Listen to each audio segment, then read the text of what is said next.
With the fiscal cliff looming and the nation again caught up in the gun control debate, this is an unusually busy holiday season in Washington. So let's get some insight from the best in the business, our Chief Washington correspondent and host of Face the Nation, Bob Schieffer. And it's great to have you with us as always, Bob. Good morning. I wondered who you were talking about. We are talking about you, Bob. Want to talk about the president, though, because in his comments yesterday, he said, "Call me a hopeless romantic, but I still think we can get this done." And Bob, he was talking about a comprehensive deal when he said that. Is that even humanly possible with 10 days and Merry Christmas around the corner? Well, I mean, he basically said we'll start over after Christmas. He said, I want everybody to go home, have some eggnog, sing some Christmas carols, and do some stuff like that, and then come back and maybe we can figure out something out. But, right now, they are back to ground zero. I mean, I think they're below ground zero. I mean, Speaker Boehner came to the White House last week, spent a week talking about this plan that he had. And then, he goes to the Congress and he can't even get his own people to pass it. So, if we were in a parliamentary system, this would be seen, what happened to Speaker Boehner in the Congress, this would be seen as a vote of no confidence. And generally, in a parliamentary system, they get a new leader after that. But the Speaker said he's not going anywhere.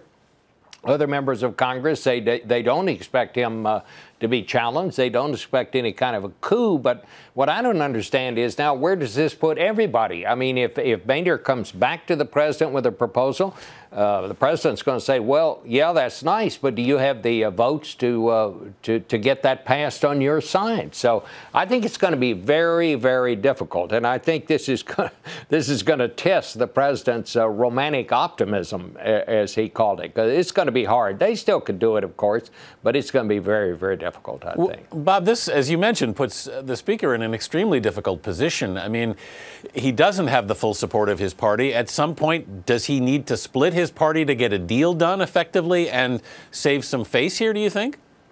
Well, that's what Democrats are saying to him. They're saying, look, go talk to some Democrats, get enough Democrats and some of your people. You're not going to be able to pass this on a party line vote. That's pretty clear from what happened.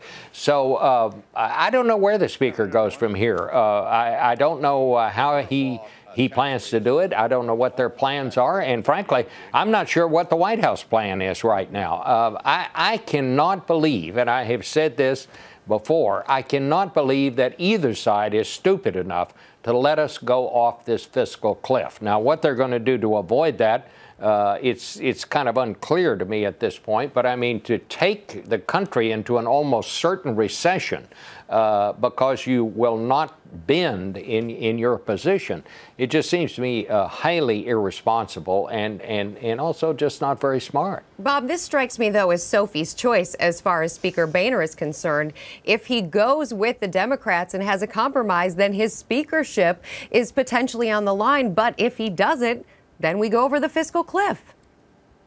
Well, I mean, I guess one would say, what is more important to Speaker Boehner, the country's welfare or his position?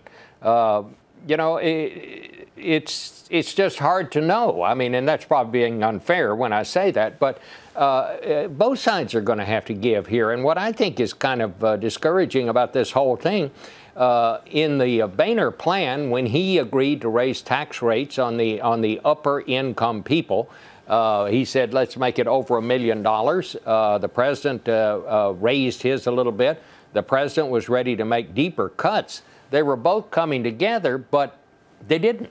And they not only didn't come together, they didn't even come close because the Speaker didn't have the votes on his side to get this done. Bob, tomorrow on Face the Nation, you've got the head of the NRA, David Keene. Were you surprised at how aggressive the NRA was in its press conference yesterday?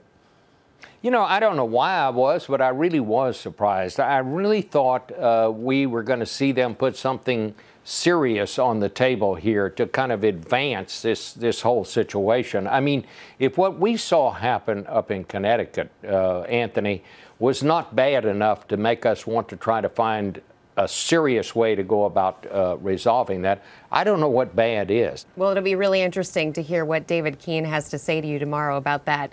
Bob Schieffer, as always, great talking with you. Thank you. Thanks, Rebecca.